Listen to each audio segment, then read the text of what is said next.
Olá, meus amados, boa noite. Deus fale com você, que Deus te abençoe nessa noite.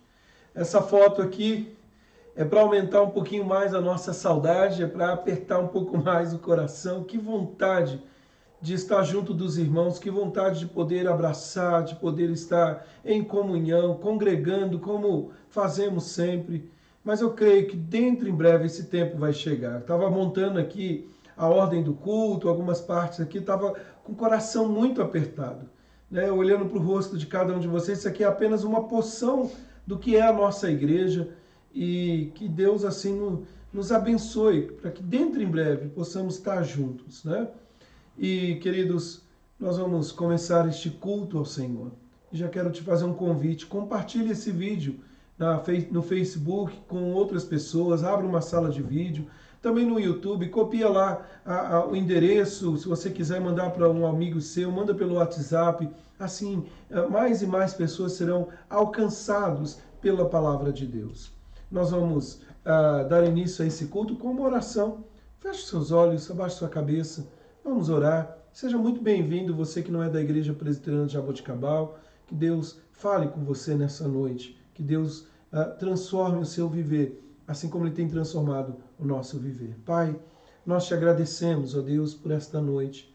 Noite em que nos reunimos para cultuar o Senhor, para te adorar, exaltar o teu nome. Senhor, ainda com as nossas limitações, queremos te dizer, ó Pai, que e não importando, Pai, as circunstâncias, o Senhor será adorado por nossos lábios. Apesar disso, ó Deus, apesar de estarmos distanciados, o Senhor nos une e espalhados em várias partes desta cidade, nós cremos que estamos juntos, unidos em um só corpo. Deus, abençoa teu povo, fala conosco. Nós oramos no nome do Senhor Jesus Cristo. Amém, Deus. Meus amados, vamos abrir nossas Bíblias lá no Evangelho de João, capítulo 1, João 1, verso 14. Vamos ler apenas o versículo 14. Abra aí na sua casa, chama teu filho para perto, abra juntamente com ele, né?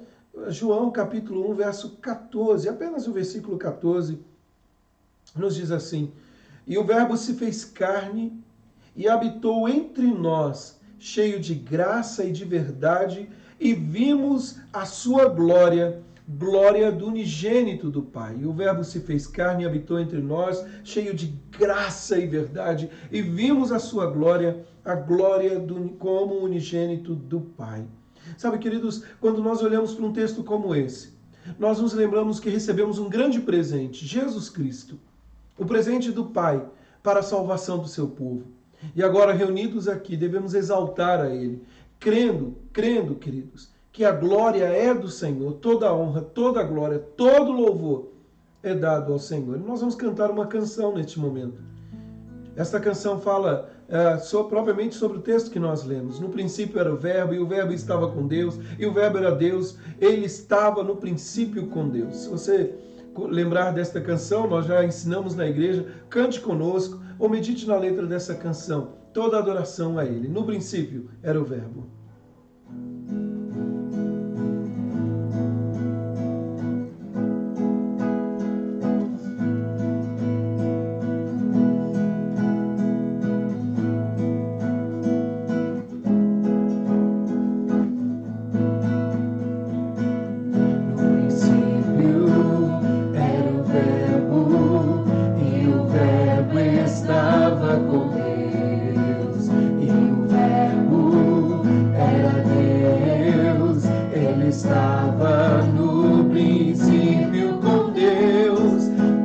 As coisas foram feitas por meio dele. Sem ele nada do que foi feito se fez. E o Verbo se fez carne, e o Verbo se fez carne e habitou entre nós, cheio de graça e de verdade, vimos sua glória. E o Verbo se fez carne e habitou entre nós. Cristo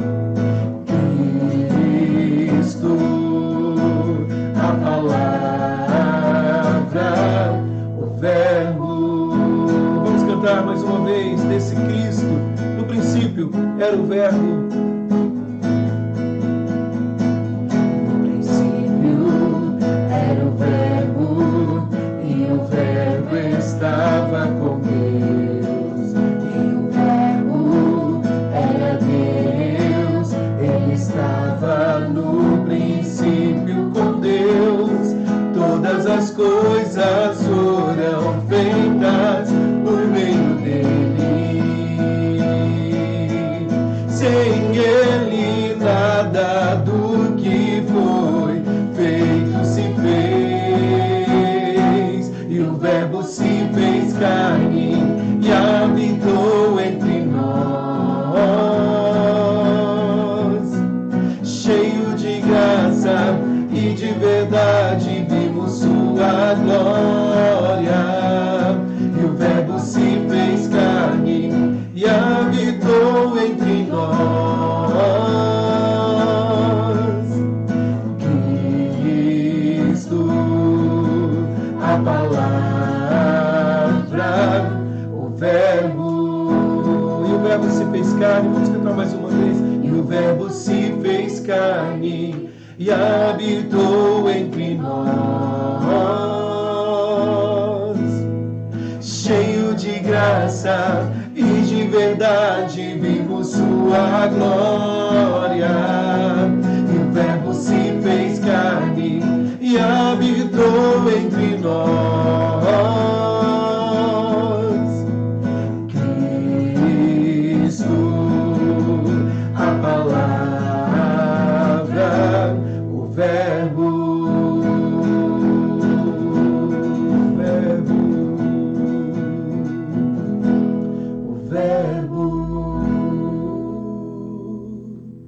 Vamos orar? Pai, Tu és o Deus Todo-Poderoso, Criador dos céus e da terra. E aprove ao Senhor, no tempo determinado, enviar o Teu Filho Jesus Cristo. E assim, ó Deus, podemos ver a glória do Pai, glória manifesta, ao Deus que deve ser exaltado, ao Deus que devemos toda a honra e toda a glória. Senhor, esta reunião santa, este momento em que nós nos reunimos espalhados em várias partes, ó Deus, ela não tem sentido nenhum se a presença do Senhor não for real nas nossas vidas. E eu creio que a Tua presença é real em cada lar aqui. Senhor, que de coração possamos Te oferecer como uma oferta viva diante do Teu trono aquilo que temos, a nossa vida. Que o Senhor seja enaltecido, exaltado pelos nossos lábios. Que possamos, ó Deus, não desperdiçar este momento em que estamos, mas que possamos cultuar a Ti com inteireza de coração. Abençoa-nos, Pai. Dá-nos mais e mais desejo de adorar e exaltar o Senhor. Nós oramos em nome do Senhor Jesus Cristo. Amém, Deus. Meus amados, vamos abrir nossas Bíblias, ainda no capítulo 1 de João, agora no versículo 29. João, apenas no versículo 29. Nós lemos o verso 14 e agora o verso 29 nos diz assim: no dia seguinte, viu João a Jesus, que vinha para ele, e disse: Eis o Cordeiro de Deus que tira o pecado do mundo. Eis o Cordeiro de Deus que tira o pecado do mundo. Cristo é o sacrifício escolhido por Deus para tirar o pecado de todos aqueles que nele creem. Ou creem. Sabe, queridos, quando nós olhamos aqui para o capítulo 1 de João, verso 36, ele nos diz acerca disso, né? E vendo Jesus passar, mais uma vez ele reafirma: Eis o Cordeiro de Deus. Jesus foi enviado para libertar o seu povo da escravidão do pecado.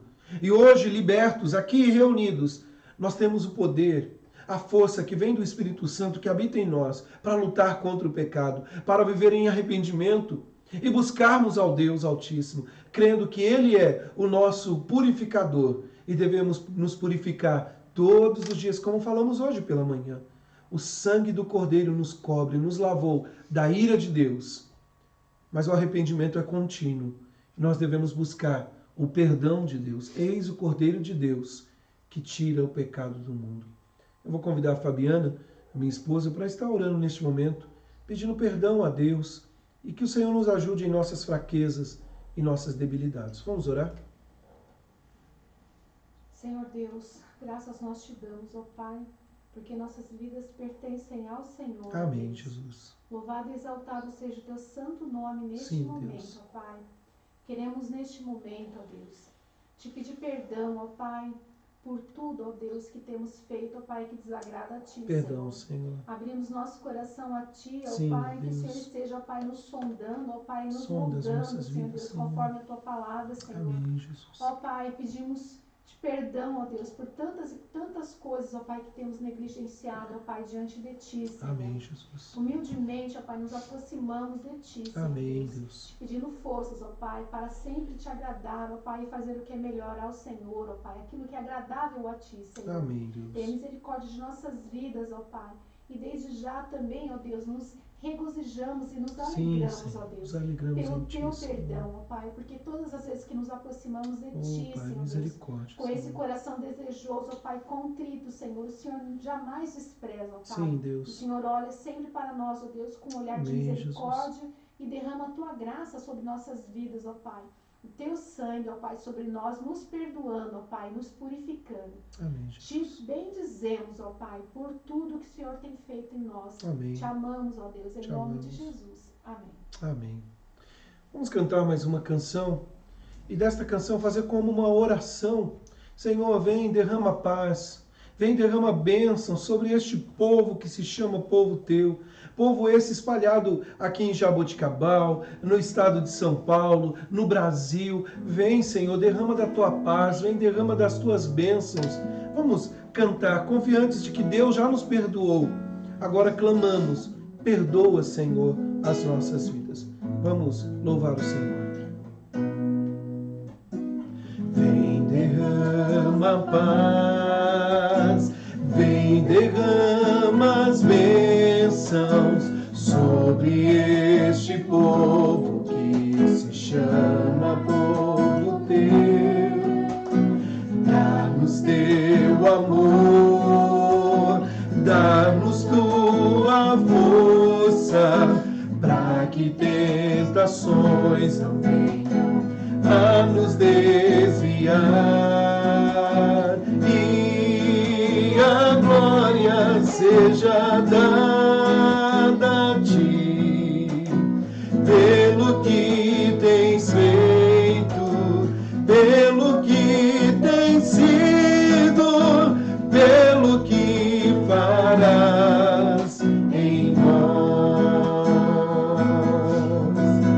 Vem, derrama paz, vem, derrama as bênçãos sobre este povo que se chama povo Teu. Dá-nos Teu amor, dá-nos Teu amor, dá-nos Tua força, Senhor, dá-nos Tua força, para que tentações não venham a nos desviar, e a glória seja dada a Ti, pelo que tens feito, pelo que tens sido, pelo que farás em nós. E a glória seja dada a Ti, Senhor, e a glória seja dada a Ti, pelo que tens feito, pelo que tens sido, pelo que farás em nós, pelo que farás em nós, pelo que farás em nós. Mais uma vez, pelo que farás em nós. Aleluia! Pelo que o Senhor fará em nossas vidas. É maravilhoso saber que Deus, Ele é o Deus que derrama paz sobre o seu povo. Ele é o Deus que tem cuidado de nós. E Ele cuida de nós com um amor tão especial que Ele fala, não mandando a terceiros, mas Ele mesmo fala conosco através da Sua palavra. E é isso que nós vamos fazer neste momento. Nós vamos ouvir a meditação na palavra de Deus. Quero te convidar que você abra sua Bíblia lá em João, capítulo 6. Evangelho de João, capítulo 6, na nossa série aí de exposição nessa epístola de João, no capítulo 6. E nós vamos ler do versículo 1 até o versículo 15. João 6, do verso 1 a 15. A palavra do Senhor nos diz assim: depois destas coisas, atravessou Jesus o mar da Galileia, que é o de Tiberíades. Seguiu numerosa multidão, porque tinha visto os sinais que ele fazia na cura dos enfermos. Então subiu Jesus ao monte e assentou-se ali com os seus discípulos. Ora, a Páscoa, festa dos judeus, estava próxima. Então Jesus, erguendo os olhos e vendo que grande multidão via ter com ele, disse a Filipe: onde compraremos pães para lhes dar de comer? Mas dizia isto para experimentar, porque ele bem sabia o que estava para fazer. Respondeu-lhe Filipe: não lhes bastariam 200 denários de pão para receber cada um seu pedaço? Um dos seus discípulos, chamado André, irmão de Simão Pedro, informou Jesus: está aí um rapaz que tem 5 pães de cevada e 2 peixinhos, mas isto que é para tanta gente? Disse Jesus: fazei o povo assentar-se. Pois havia naquele lugar muita relva. Assentaram-se, pois, os homens, em número de quase 5.000. Então Jesus tomou os pães, e tendo dado graças, distribuiu entre eles, e também igualmente os peixes, quanto queriam.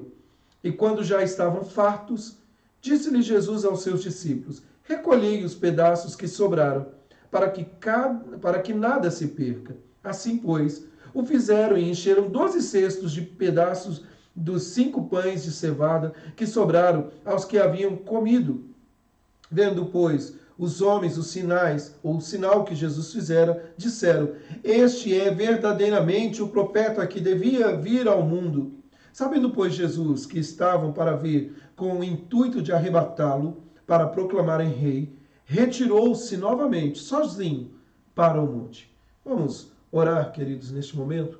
Pai amado, fala conosco nesta noite. Suplicamos, Senhor, que pela instrumentalidade, pela ação do Espírito Santo, o nosso coração seja impactado. Assim, ó Deus, nós oramos. No nome do Senhor Jesus Cristo. Amém, Deus. Meus queridos, antes de nós falarmos aqui do texto bíblico, da nossa exposição nesta noite, eu vou trazer para as crianças. Eu gostaria que você chamasse o seu filho, a sua filha. Neste momento eu quero, ainda no nosso texto aqui, nós queremos fazer isso os domingos que estivermos aí limitados, distanciados. Nós vamos contar uma pequena história para as nossas crianças, dessa narrativa que nós acabamos de ler com a nossa irmã Fabiana. Ouça o vídeo aí, senta aí com seu filho, se ele não estiver perto, chama ele para ouvir um pouco da história. E logo em seguida eu vou fazer a exposição desse texto. Certa vez, Jesus seguiu com os seus discípulos, 12 discípulos, para o outro lado do mar da Galileia. E com eles, uma numerosa multidão seguia também. Afinal, todos eles estavam querendo ficar sempre pertinho de Jesus, pois tinham visto grandes sinais e maravilhas que ele tinha feito com aquelas pessoas, especialmente com os enfermos, a maneira como ele tratava todos com muito carinho e cuidado. Então Jesus subiu ao monte e de lá avistou toda aquela multidão que estava ali ao redor dele. E viu também que numerosa multidão se aproximava ainda mais. Então ele perguntou a um de seus discípulos, Filipe, e disse: Filipe, onde iremos comprar tantos pães para alimentar toda essa multidão? Ele tinha dito isso, tinha perguntado isso para Filipe, mas ele já sabia o que ele iria fazer. Ele estava apenas testando Filipe. Então Filipe lhe respondeu: Mestre, não nos bastariam menos que 200 denários para poder comprar pão para toda essa gente. Ele estava querendo dizer que precisaria de muito dinheiro para poder comprar pão para toda aquela multidão. Outro discípulo, também ouvindo, se aproximou do mestre e disse: este é o discípulo André. Mestre, bom, sei também que existe aí no nosso meio um rapazinho que tem um cesto com 5 pães e 2 peixes. Bom, se bem que, é besteira, Senhor, é besteira. O que poderíamos fazer com apenas 5 pães e 2 peixes para alimentar toda essa multidão? Jesus sabia o que ele iria fazer. Jesus sabia que ele poderia sim fazer algo maravilhoso com 5 pães e 2 peixes. Então Jesus disse a eles: peça que todos se assentem. E todos se assentaram. Então Jesus pegou aquele cesto com 5 pães e 2 peixes que um dos rapazinhos tinha. Elevou aos céus e, em gratidão ao nosso Deus, agradeceu por aquele alimento e pediu para que servissem a todos que estavam sentados ali. E o mesmo ele fez com os peixes. Agradeceu e pediu para que todos distribuíssem.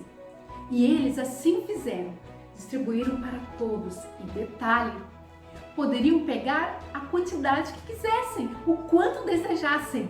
Olha que coisa! Como assim 5 pães e 2 peixes? Daria para alimentar toda aquela multidão? Pois foi isso que aconteceu. Começaram a distribuir e todos eles foram pegando e não acabava mais. Todos pegaram. Então Jesus disse aos seus discípulos também: aproveitai tudo que sobrar, aproveitai. E eles então, com aquilo tudo que, além deles terem pegado o que eles necessitavam, ainda a palavra de Deus diz que sobrou muito e deu ainda para encher 12 cestos cheios de pães e peixes.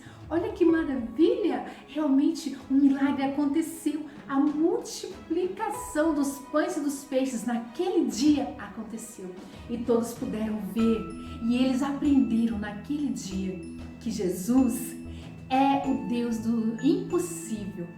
Ele pode alimentar não apenas nosso corpo fisicamente, mas Ele pode nos alimentar, dando tudo aquilo que nós necessitamos.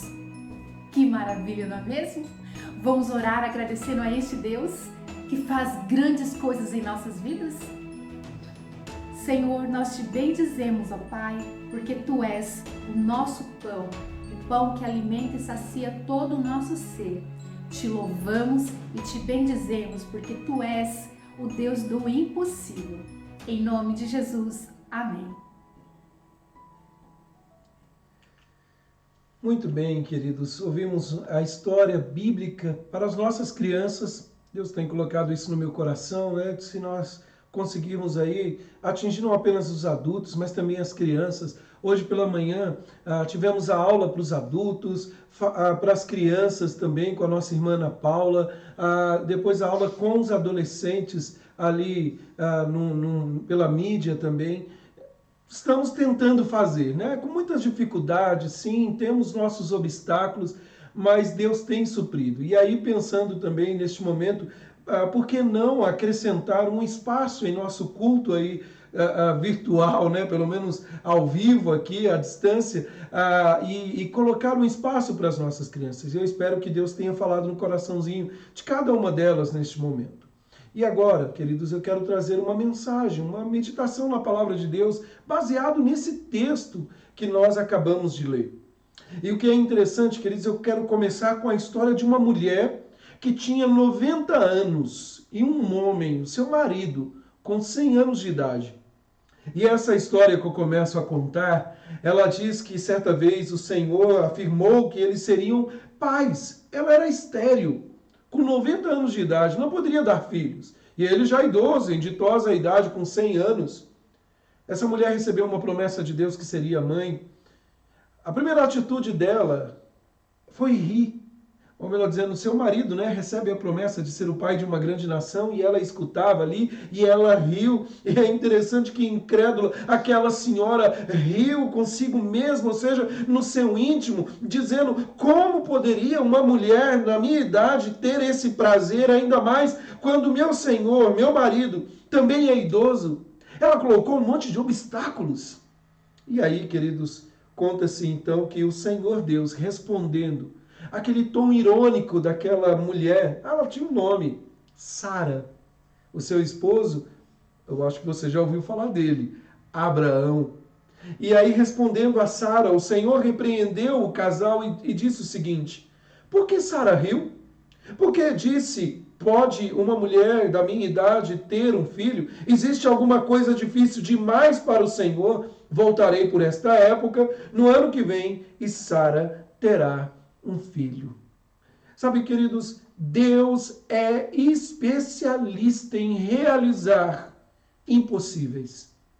Para falar a verdade, não há impossíveis para Deus. O próprio Senhor Jesus, lá em Lucas, capítulo 18, verso 27, ele afirmou que é impossível para as pessoas, é possível para Deus. Né? Ele afirmou isso, queridos, mostrando que não há nada impossível para o Senhor. Eu quero, na nossa meditação nesta noite, falar do Deus do possível, do Deus que está acima do impossível. Sabe, queridos, quando nós olhamos para a nossa vida, quando nós olhamos para a Sagrada Escritura, é notório, é fato perceber que Deus é o Deus acima das impossibilidades. Deus é especialista em não impossíveis, em coisas que aos nossos olhos não tem jeito. Nós jamais conseguiremos tornar uma madeira, um pau que nasce torto, se tornar um cabo retinho como uma vassoura. Nós jamais conseguiríamos arrancar leite de pedra, nem tampouco fazer jorrar água de uma rocha. É impossível aos nossos olhos treinar um caranguejo que só anda de lado, é ter que andar para frente agora. Por mais que gostamos aí dos animais e até julgamos que são bem inteligentes, como uns cães, nós até que podemos adestrar o nosso cachorrinho, mas nós jamais poderíamos ensiná-lo a falar conosco. E se o cachorro começar a falar, a gente vai ter problemas. E aí, olha, não sei, alguma coisa está acontecendo. Brincadeira à parte, queridos, o nosso Deus, no entanto, ele é especialista em fazer acontecer o que para nós é impossível. Ele é o Deus do não impossível. Não há limitações para ele. Para Deus não há impossíveis. Quando nós olhamos para este Evangelho de João, quando nós olhamos para a vida e para a obra de Jesus, até agora, pelo aquilo que nós temos lido, nós descobrimos que o homem de uma vida torta, ele pode ser transformado em um discípulo, em apóstolo de Jesus, como nós vimos aqui. É interessante que João, capítulo 1, verso 35 a 54, nós vemos que o filho do carpinteiro, ele conserta até mesmo a vida mais torta. Nós vimos também, queridos, que ele tem poder de transformar a água em vinho. Capítulo 2, versos de 1 a 11.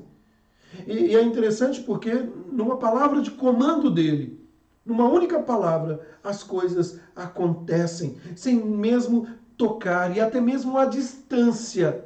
Ele ministra cura, conforme nós vimos no capítulo 4, o verso 43 a 54, a cura de um filho muito doente, de um pai desesperado, de um oficial do rei. Nós vimos também, queridos, que esse Jesus, ele consegue andar sobre as águas do mar. Nós vemos aqui no capítulo 6, versos 16 ao 21, se Deus quiser, será a próxima mensagem. Ele é o Deus do impossível que faz um cego de nascença enxergar, capítulo 9, versos de 1 a 4.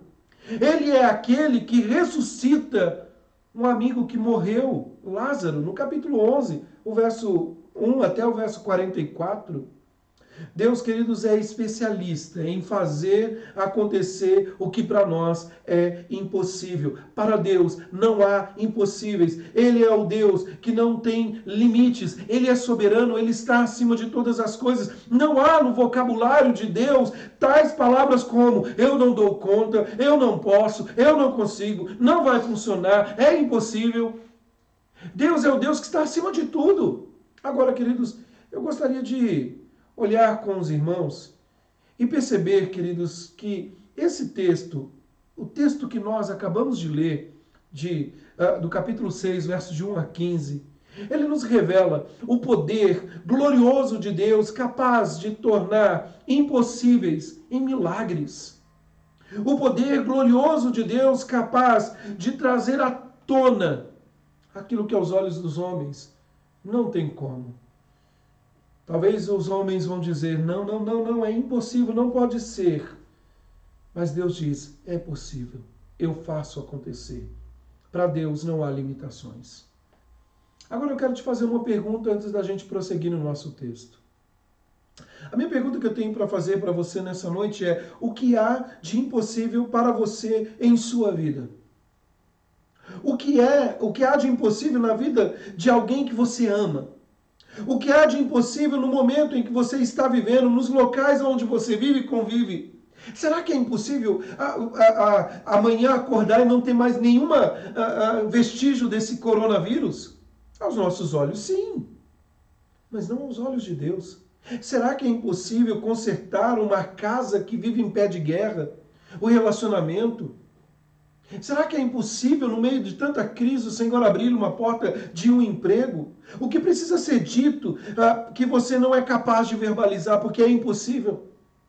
Queridos, o que precisa ser deixado que você não consegue ser largado porque para os seus olhos é impossível? O que é impossível para nós é possível para Deus. A palavra do Senhor nunca falhará, porque para Deus não haverá impossíveis em todas as suas promessas. Lucas capítulo 1, verso 37.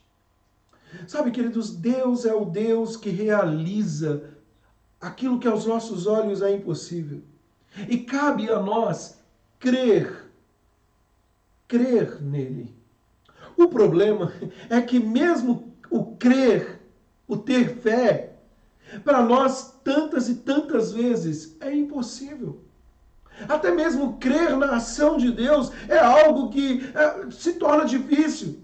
Não é mesmo? Até às vezes, quantas vezes nós passamos por situações que somos tomados pela incredulidade. Não tem jeito. Eu sou crente, mas eu acredito que, não, chegou, não basta, eu não consigo nem orar, eu não consigo ter força para reagir, eu não acredito mais que essa situação vai reverter, se agigantou na minha vida. E sendo bem honesto, queridos, admitindo aqui, quantos de nós já não chegou um dado momento da vida em que a incredulidade não foi tomando conta do coração?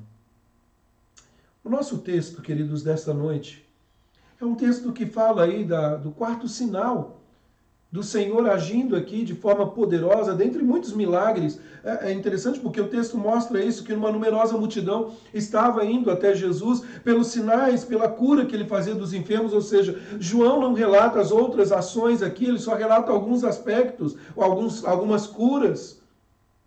E o que nós temos aqui, queridos, é o texto começando com a expressão, depois destas coisas, atravessou Jesus para o mar da Galileia. E é interessante, queridos, que ele foi para o leste do mar da Galileia, a região de Tiberíades. E ali, queridos, nós vemos, né, nesse milagre aqui da cura, ou da multiplicação dos pães de 5.000 homens, fora mulheres e crianças aqui, nós vemos este milagre acontecer no final do ministério de Jesus na Galileia, né, ali nessa região da Galileia. Mas eu quero olhar para esse texto, queridos, destacando alguns aspectos para nós.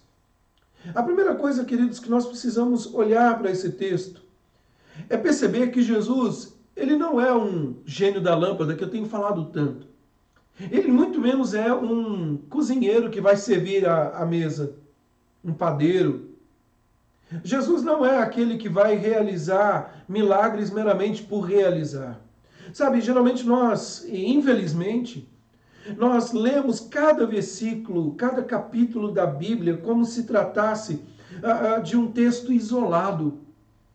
E às vezes, queridos, queremos tecer uma verdade ou uma doutrina a partir de um versículo, menosprezando o que vem depois ou o que veio antes. É uma pena que muitas vezes, e até mesmo pode ser devastador, olhar e perceber que muitos erros e heresias nascem quando o texto está isolado. E aí surge uma série de mensagens que menosprezam o contexto, que menosprezam o que está inserido esse texto. Veja só, queridos, o texto do capítulo 6 de João, ele não está aqui isolado. Como eu disse, o texto começa com uma expressão depois disto. O texto da multiplicação dos pães e dos peixes não pode ser lido de maneira desconexa do que foi dito no texto anterior. Ou seja, nós temos que olhar na sequência da narrativa e perceber que esse texto não pode ser desmembrado, desacoplado aqui de todo o Evangelho de João. E por que nós não podemos fazer isso? Nós não podemos fazer isso sob a pena, queridos, de perdermos a verdadeira lição ensinada pelo Senhor Jesus, sobre a pena de colocarmos mentiras nos lábios de Deus. Eu falei isso hoje pela manhã, né? Nós temos que tomar cuidado de não ficar citando, Deus mandou te dizer, quando Deus não disse. Aqui, queridos, nós temos que tomar cuidado para não transformarmos o texto em um simples manual de autoajuda, uma simples narrativa motivacional para alimentar o ego humano, ficando completamente despido aí da centralidade da cruz e do Evangelho de Jesus. Nós temos que tomar cuidado, queridos, para não perdermos de vista a salvação do pecador e a plena satisfação em Jesus Cristo no coração do crente. Por isso, nós não podemos separar esse texto do que veio anteriormente. E o que temos de fato no texto da multiplicação dos pães e peixes? O que está acontecendo aqui? É o evangelho social? É meramente olhar para a fome humana e alimentar o homem nas suas necessidades e ponto? Menosprezando a obra e a pessoa de Jesus Cristo?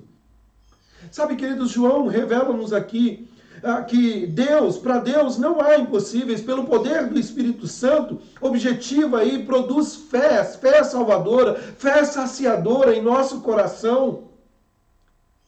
E apesar de alimentar de forma literal os homens e ajudá-los nas suas debilidades, o grande ponto aqui é transformar o coração do homem. E observe, queridos, e olha só, verso 44 a 47 do capítulo 5, volta um pouquinho, olha o que ele diz. Como podeis crer, vós os que aceitais glória uns dos outros, e contudo não procurais a glória que vem do único Deus? Não penseis que eu vos acusei perante o Pai. Quem vos acusa é Moisés, em quem tendes firmado a vossa confiança. Porque se de fato cresceis em Moisés, também creríeis em mim, porque ele escreveu a meu respeito. Se, porém, não crerdes nos seus escritos, como crereis nas minhas palavras?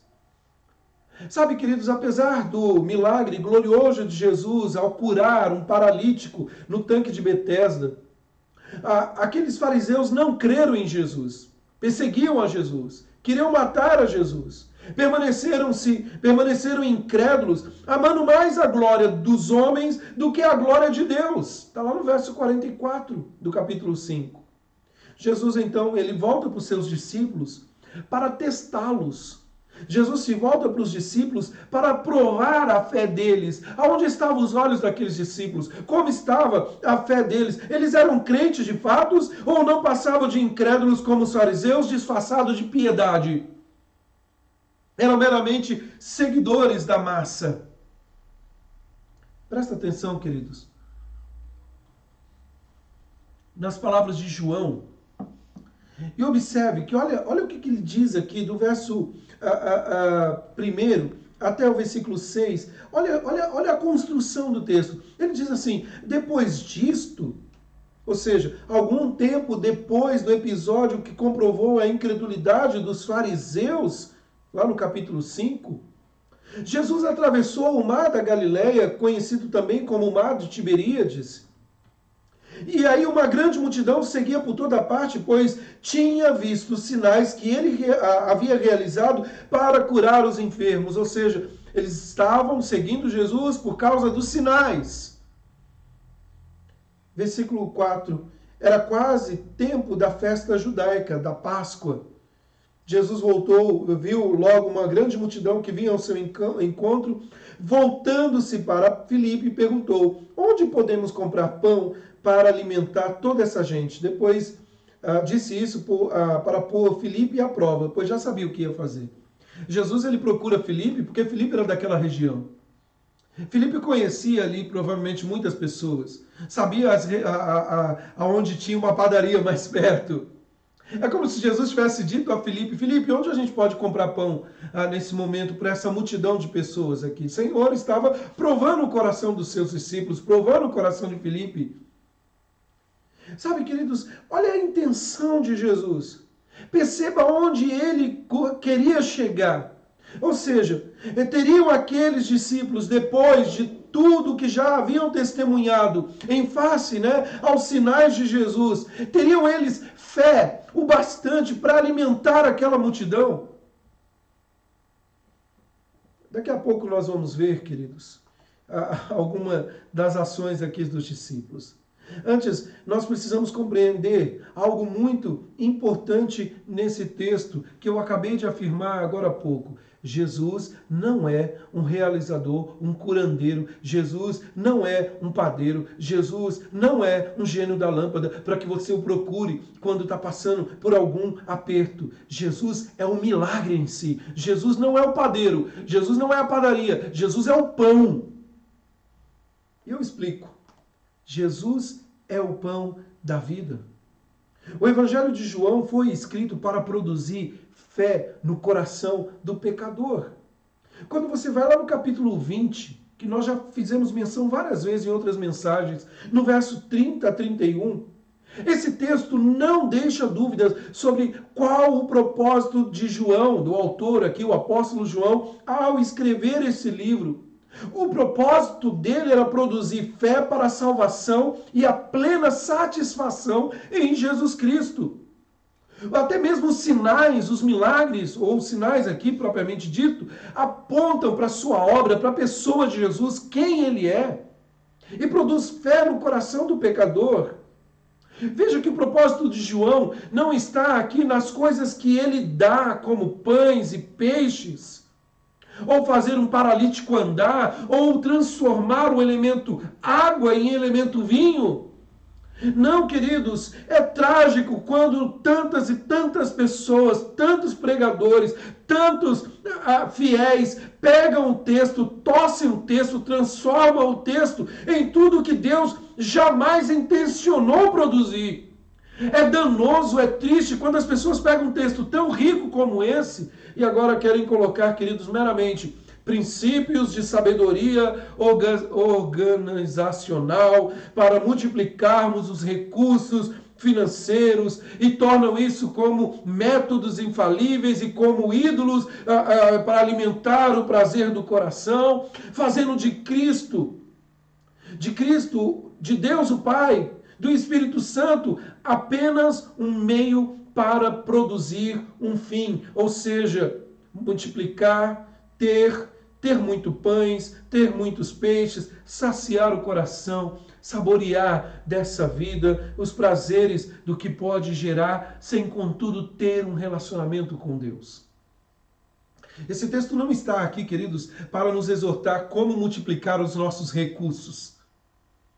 Esse texto está nos exortando, mostrando que Deus pode fazer grandes coisas e que nós, seus discípulos, precisamos ter fé, crer nele. Jesus condenou essa atitude quando ele agiu e ele disse aos discípulos, lá no versículo 14, olha só, ele diz assim: vendo, pois, os homens o sinal que Jesus fizera, disseram: este é verdadeiramente o profeta que devia vir ao mundo. Eles reconheceram que Jesus, como cumprimento da promessa de Moisés, mas os olhos ainda estavam meramente na promessa. E olha a continuação do texto, lá no verso 25, ao verso 15, ele diz assim: sabendo, pois, Jesus que estava para vir o intuito de arrebatá-los para proclamarem rei, retirou-se novamente sozinho para o monte. Eles queriam se libertar do domínio dos romanos. É interessante que eles queriam usar o poder de Cristo para salvá-lo dos seus problemas terrenos, para satisfazer os seus desejos, em vez de confiar em Cristo, que o salvasse do pecado e satisfazesse em Deus. A partir do verso 25, olha lá, verso 25 a 29, ele diz assim: e tendo encontrado no outro lado do mar, lhe perguntaram: mestre, quando chegaste aqui? Respondeu-lhe Jesus: em verdade vos digo, vós me procurais, não porque vistes sinais, mas porque comestes dos pães e vos fartastes. Trabalhai não pela comida que perece, mas pela que subsiste para a vida eterna, a qual o Filho do Homem vos dará, porque Deus, o Pai, confirmou com seu selo. Dirigiram-se, pois, a ele, perguntando: que faremos para realizar as obras de Deus? Respondeu-lhe Jesus: a obra de Deus é esta, que creiais naquele que por ele foi enviado. Sabe, queridos, o texto que nós acabamos de ler, aquela multidão não tinha entendido os sinais. Os sinais apontavam para o fato de que Jesus é verdadeiramente o pão que veio do céu para matar a fome do coração das pessoas. Verso 32 a 37 mostra isso. Ele é o pão que desceu do céu. Eles queriam o maná que desce do céu, mas não o doador do maná. Apontava, queridos, esse texto para o Cordeiro que tira o pecado do mundo. Os sinais apontam para isso, mas eles queriam a carne do Cordeiro e não o Cordeiro em si. Esse texto, queridos, os sinais levam as pessoas a crerem de volta na comunhão plena e saciadora com Deus. Aquele povo, queridos, no entanto, estavam ali meramente, milhares e milhares até hoje, né? Não só aquele povo, mas até hoje, estavam ali apenas para encher a barriga com pães e peixes. Queriam apenas ter meramente aí condições, de forma milagrosa, de receber as obras de Deus, apenas ver o milagre, apenas produzir o milagre como um ídolo. E muitos não estão percebendo que o milagre em si, ou supostos milagres oferecidos por aí, são ídolos. Onde estão descentralizando Deus e buscando meramente o que este Deus pode fazer. Sabe, queridos, a obra de Deus não é fazer, nem ter, ou obter. A obra de Deus é crer para a salvação. E de forma que crer para a salvação, de forma que o nosso coração fique totalmente satisfeito em Deus. Não tem como, eu tenho que ler. O verso 35 e 36 diz assim: declarou-lhe, pois, Jesus: eu sou o pão da vida. O que vem a mim jamais terá fome, ficará satisfeito. E o que crê em mim jamais terá sede. Porém, eu já vos disse que, embora me tenhais visto, não credes. Sabe, querido, Jesus estava dizendo àquela multidão que não tinha feito de Jesus o pão que mata a fome do prazer da alma das pessoas, que Deus não tinha feito de Jesus meramente um pão que vai matar a fome daquelas pessoas, mas que ele tinha feito dos pães e peixes o seu prazer, o deleite de cuidar. Nós aprendemos que Jesus havia se tornado para aquelas pessoas apenas um meio e não o fim. Eles não estavam buscando em Jesus salvação. Eles estavam buscando meramente saciar a sua fome, assim como o paralítico queria apenas a cura, mas não a salvação, não o doador da cura. E de fato, queridos, eles criam que precisavam de Jesus. Mas criam que precisavam de Jesus para obter, entre outras coisas, apenas pães e peixes. Jesus era meramente um padeiro para eles, ou um gênio da lâmpada, ou alguém que um serviçal, alguém que vai servir. Jesus não era o pão, ou Jesus não era o padeiro, Jesus não era a padaria, Jesus é o pão. A pergunta que eu faço hoje para você é: quem é Jesus? Quem é Jesus para você? Jesus é o seu padeiro? Ou ele é o pão da vida no seu coração? Jesus é aquele que vai resolver as suas impossibilidades, seus problemas? Ou ele é o doador da vida? Como você o busca? Por que você busca Jesus? Você faz toda a diferença, queridos, percebermos se nós estamos buscando Jesus meramente para saciar uma fome do aqui e agora ou para viver eternamente satisfeito nele. Queridos, nós precisamos entender isso. Nós não buscamos apenas para nos dar o pão, a paz, prosperidade, prazeres, mesmo que tudo isso seja legítimo, mesmo que podemos e devemos buscar a Deus para nos ajudar em nossas lutas, nós devemos tomar muito cuidado para que eles não se tornem um ídolo na nossa vida, quando meramente nos alegramos se Ele fizer, se não fizer eu fico bravinho com Deus. Então, queridos, nós temos que tomar cuidado, porque fomos lavados e remidos não para viver saciados apenas aqui no agora, mas por toda a eternidade. Jesus não é o padeiro, Jesus não é o gênio da lâmpada, Jesus não é o serviçal no sentido de um garçom que está meramente servindo ali. Jesus, queridos, é o pão, ele é o pão da vida. E para nós é impossível crer nisto se Deus não nos abrir os olhos. Se Deus não direcionar o nosso olhar para Jesus, se Deus não nos regenerar, não nos fazer de novo. Quer ver só? Observe o seguinte, situações humanamente impossíveis. Você acredita mesmo que Jesus é o pão da vida? Crer, de fato? Acredita que Ele é tudo o que você mais precisa? Jesus é mais do que dinheiro? É mais do que prazer? É mais do que poder? Jesus é mais do que cura e saúde para você? É mais do que uma família, um lar? Jesus é mais do que filhos sadios e bem criados? Jesus é mais do que uma carreira bem estabilizada, uma carreira profissional? Jesus é mais do que beleza para você, é mais do que momentos de felicidade? Jesus é mais do que espiritualidade? O que é Jesus? Ou quem é Jesus para você? Você acredita em Jesus o bastante?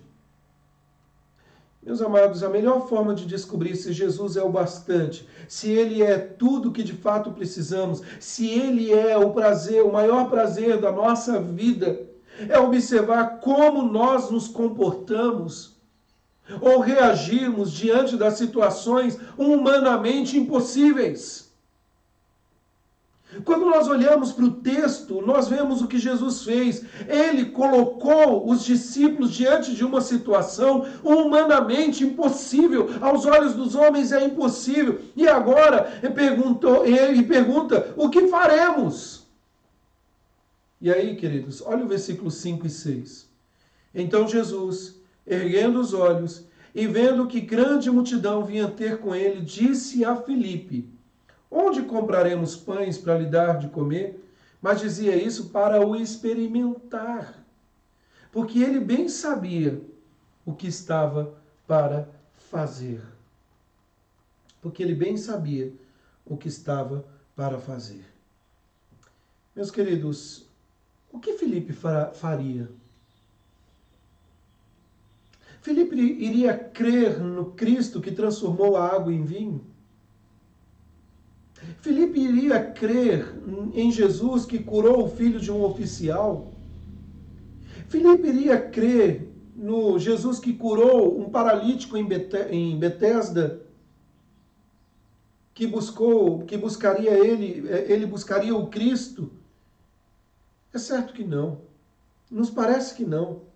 Olhe para o texto e observe, queridos, no versículo 7, a resposta de Filipe. No versículo 7 diz assim, respondeu-lhe Filipe, mesmo que trabalhássemos vários meses, na nossa versão, não lhes bastariam 200 denários de pão para receber cada um o seu pedaço. Só para você ter uma ideia, 200 denários, conforme citado aqui no texto, dá mais ou menos aí o salário de 8 meses de trabalho. Veja, queridos, que Filipe, ele cria no trabalho, ele cria no dinheiro. O que nós vemos aqui, queridos, que para este discípulo do Senhor, a solução e o segredo da felicidade seria satisfeita no trabalhar muito e ganhar muito, e aí sobrando dá para a gente repartir. É interessante a resposta de Filipe, porque demonstra aonde os olhos de Filipe estavam, querido. Perceba isso, né? Existem hoje em dia muitos Filipes aí, ainda hoje, muitos acreditam no poder do trabalho e do dinheiro como a solução para tudo na sua vida. Sabe, queridos, diante das impossibilidades, existem muitas e muitas pessoas hoje que estão meramente achando que a solução vem pelo seu salário, pelo dinheiro. Por exemplo, queridos, até mesmo muitos crentes, muitos cristãos, acabam investindo mais na educação, na formação profissional, do que no discipulado e na formação espiritual dos seus filhos. E isso é trágico. Eu não estou dizendo que você não deva investir na carreira profissional dos seus filhos. Mas antes de tudo isso, lembre-se que você, pai e mãe, é um discipulador do seu filho. Antes mesmo de gastarmos tanto e tanto tempo em alimentarmos os nossos filhos com meramente recursos que vão se esvair nessa terra, devemos nos lembrar que eles são pecadores também e necessitam de ouvir da palavra de Deus. É interessante aqui, queridos, por acreditar mais no poder do trabalho e do dinheiro, é que as pessoas, até mesmo entre os crentes, gastam mais tempo no trabalho, no estudo, para ganhar, ter, guardar, acumular, e com medo de um dia isso faltar, creem mais nisso do que se relacionar com Cristo, que é a fonte da verdadeira provisão de todo o material e também espiritual. Volto a dizer, não estou dizendo que você não deva fazer uma boa poupança, cuidar para sustentar sua casa, seus filhos, trabalhar, estudar, mas como diz em Mateus capítulo 6, buscai, pois, em primeiro lugar o reino de Deus, e as demais coisas serão acrescentadas. Mas aí sai Filipe de cena e entra André. E é interessante, queridos, que face àquela situação humanamente impossível, o que apresenta André ali revela a sua fé. Ou seja, o que revelaria a fé de André? Olha só o versículo 8 e 9, ouça as palavras de João, ele diz assim, um dos seus discípulos, chamado André, como se dissesse, saiu de cena Filipe, chegou André, irmão de Simão Pedro, informou Jesus, está aí um rapaz que tem 5 pães de cevada e 2 peixinhos. E se o texto parasse aqui, ok, André trouxe uma solução, mas a continuação do texto no verso 9 diz, mas o que é isso para tanta gente? Naquela época, queridos, o pão de cevada, uma espécie de um bolachão, né, era o pão do pobre. O pão de trigo era o pão do rico. Os peixinhos aqui, que é apresentado, era uma espécie de um peixe de conserva. Para facilitar para você o entendimento, uma espécie de uma sardinha que você tem hoje. O que é uma latinha de sardinha ou pequenos peixes. E esse pão do pobre, que não é quase nada para essa multidão. Sabe, queridos, quando nós olhamos a figura de André aqui, se de um lado nós temos o Filipe, que acreditava no poder do dinheiro, do trabalho, por outro lado nós temos o André, que cria no potencial humano. E olha só, ele cria no que as pessoas são capazes de produzir com as suas próprias mãos. Tanto que ele foi atrás de alguma coisa entre a multidão e ele achou um rapaz com pães e peixes. É importante dizer o contexto que está acontecendo aqui. Veja que o texto nos informa que era a época da Páscoa. Ou seja, grandes multidões vinham de várias partes. A região que nós nos encontramos aqui, nessa quantidade de pessoas, só pode ser pessoas peregrinas de outras e outras partes. Algumas pessoas tinham a preocupação de trazer os provimentos, a alimentação, mas muitos eram pobres, miseráveis. Estavam apenas indo e o que desse para comer, vamos comer. E aí, queridos, o que nós olhamos para esse texto é que André, o discípulo de Jesus, media o valor ou a solução pela quantidade. Ele deixava-se impressionar pelo volume, pela aparência. E, queridos, quanta gente é assim, iludida como André. Quanta gente vivendo hoje por acreditar mais no potencial humano do que no Senhor. E as pessoas acabam, queridos, acreditando mais na soberania da ciência, na soberania da razão, da sensualidade, dos sentimentos, das emoções, mais nessas coisas do que nas Escrituras, do que no poder de Deus.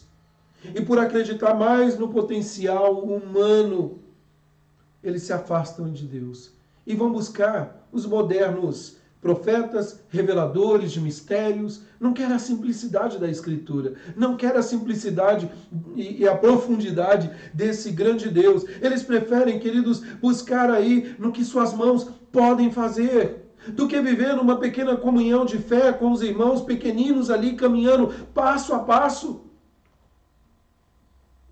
É interessante, queridos, porque olhando para esse texto, nós vemos isso. Sai Filipe com o seu desejo ali meramente de conquistar pelo trabalho, pelo dinheiro. Sai André pela ação humana, pelo potencial do homem. E o que entra em cena é um rapaz que não tem nem o seu nome revelado, com 5 pães de cevada e 2 peixes.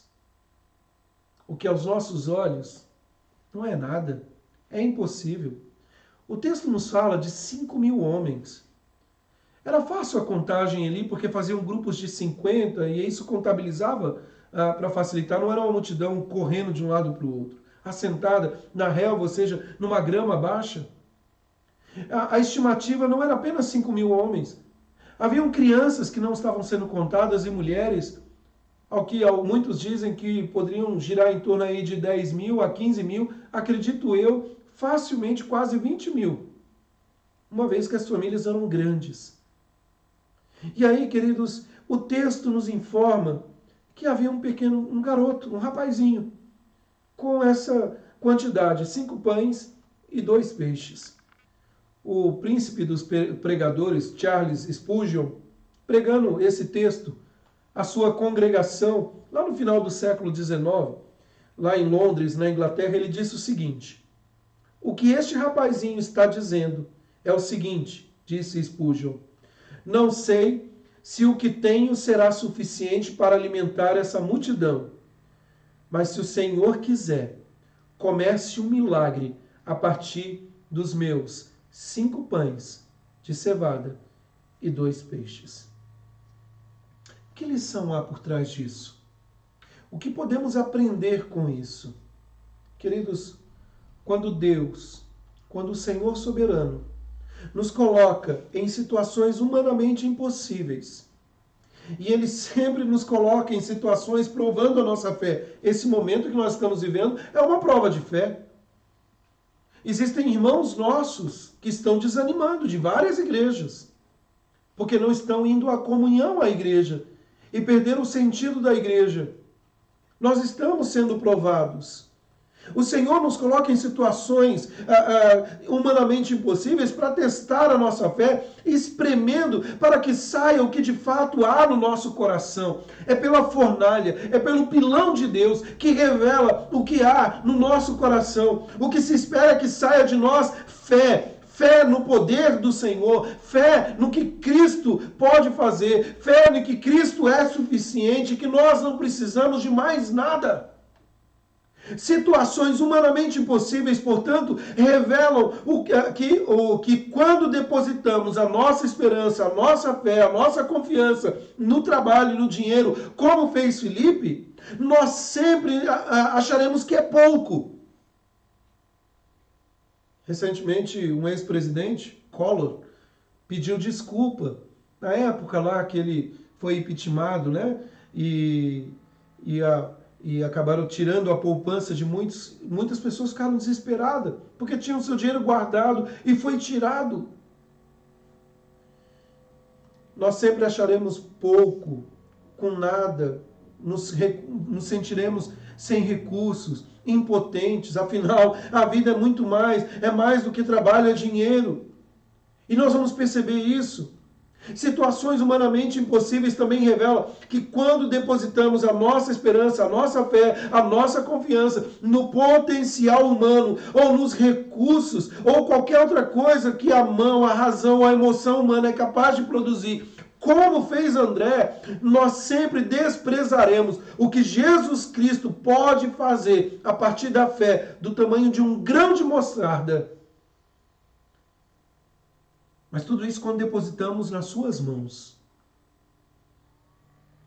O que estamos dizendo, queridos, é que as situações humanamente impossíveis servem principalmente para revelar se nós depositamos a nossa esperança, a nossa fé, a nossa confiança apenas nas mãos do Senhor e confiamos que Ele é o provedor, que Ele pode agir, colocando os nossos 5 pães e os 2 peixinhos nas mãos de Jesus, certo de que Ele saberá o que fazer e poderá multiplicar e se nós lhe entregarmos e confiarmos nele.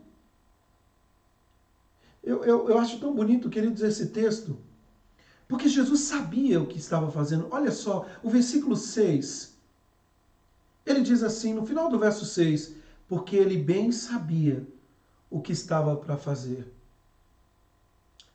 Eu não sei se você sabe disso, mas Jesus sabe o que está fazendo.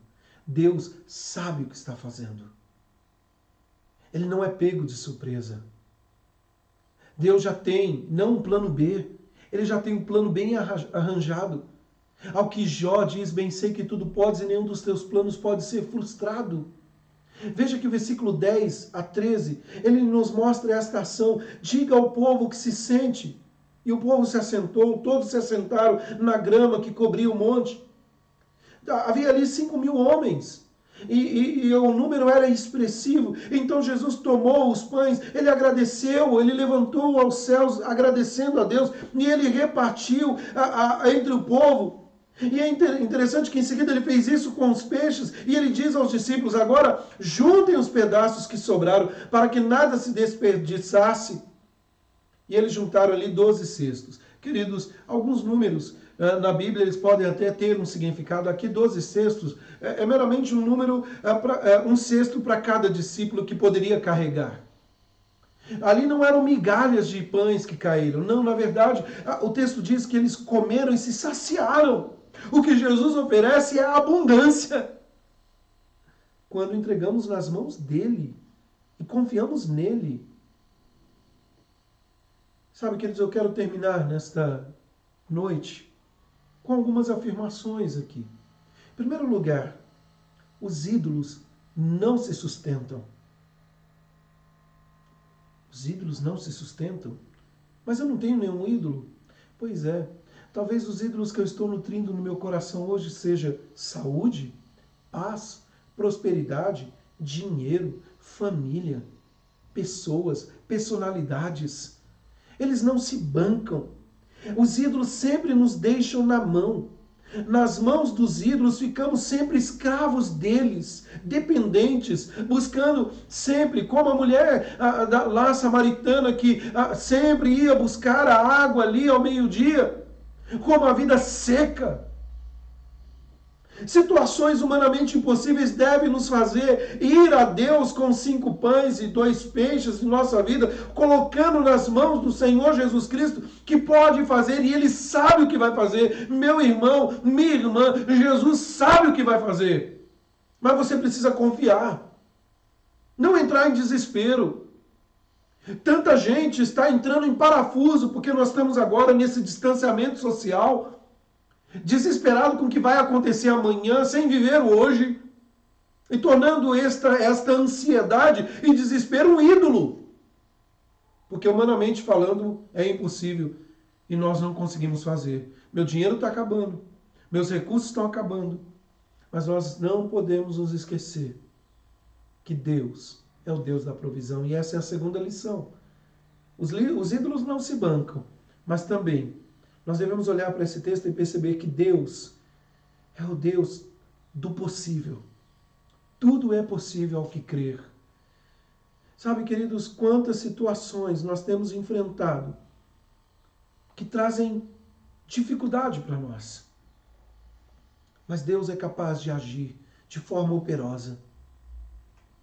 Mas além de afirmar que os ídolos não se bancam, saúde, prosperidade, dinheiro e outras coisas, que Deus pode realizar o impossível, nós precisamos também afirmar, queridos, que hoje nós podemos experimentar de Cristo como pão vivo que desceu do céu para nos dar a vida eterna. E essa é a nossa principal necessidade. Nós não podemos olhar para esse texto e perceber que Jesus é um realizador de milagres meramente pelos milagres, mas o que este sinal está apontando? Ele aponta por pão que desceu do céu, que sacia-nos.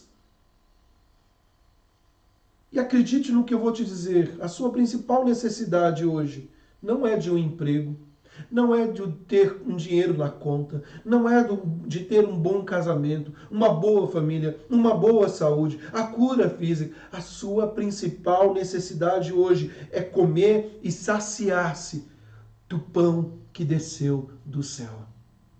Enquanto eu estava estudando esse texto, estava pensando naqueles hebreus, né, o povo de Israel que saiu do Egito e recebem o maná que caiu do céu, e eles saciaram ali, todo dia caía o maná que eles poderiam comer.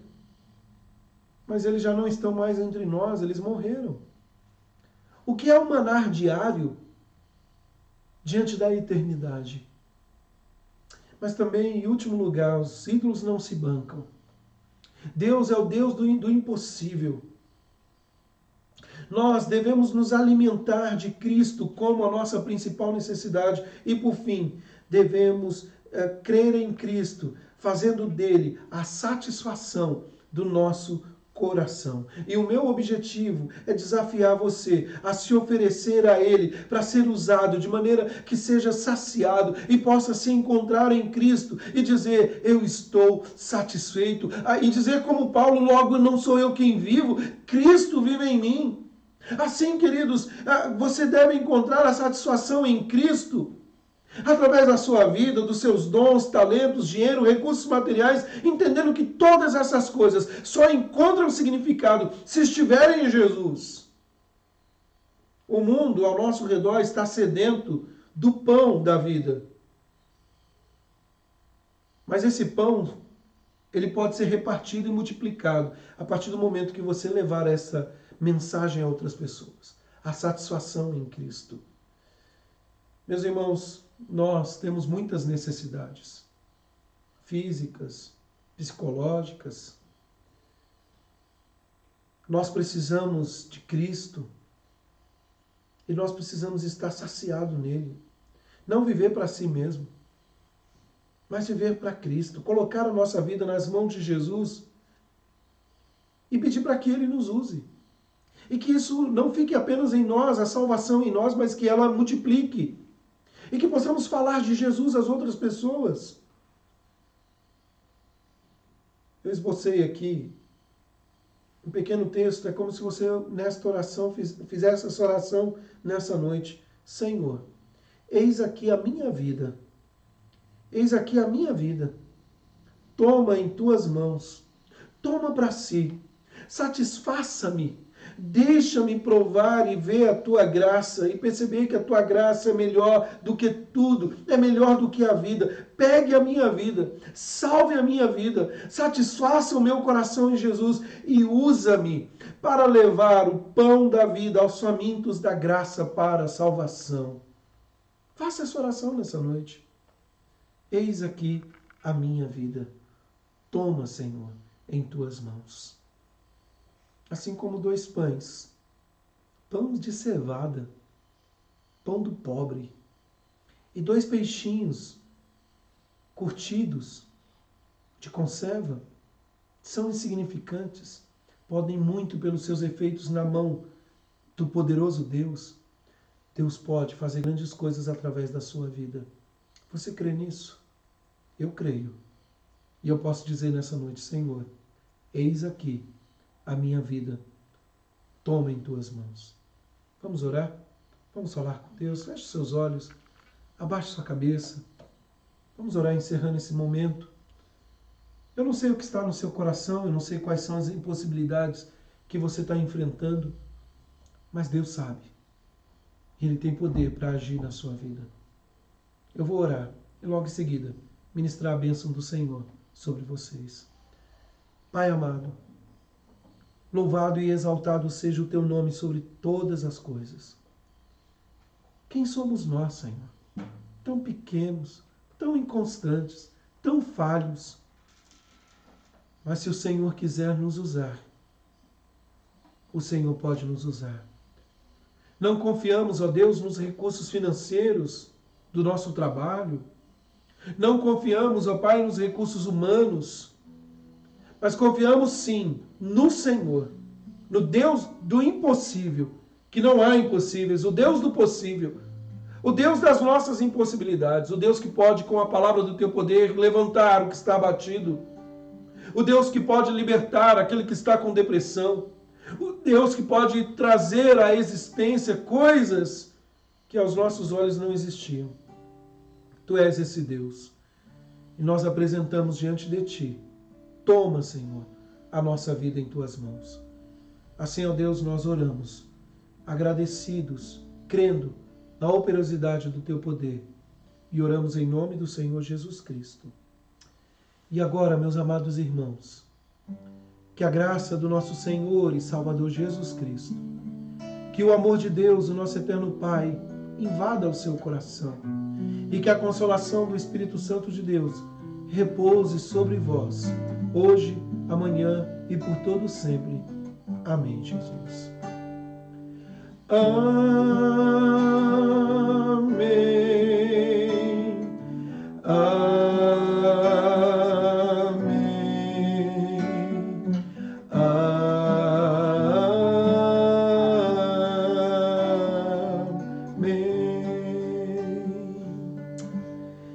Meus queridos, nós estamos chegando ao final do nosso culto nessa noite. Quero agradecer os amados que estão conosco. Reafirmo aquilo, compartilhe esse vídeo com outras e outras pessoas.